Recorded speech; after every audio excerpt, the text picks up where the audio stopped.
such as copper corrosion and sulfur heating, cooling,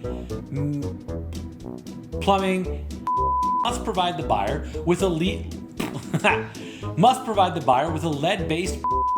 Section 2, common physical condition.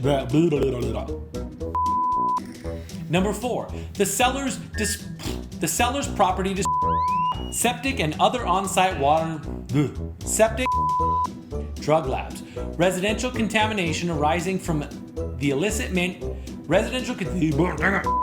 by the CCNRs, the association, the property owners, as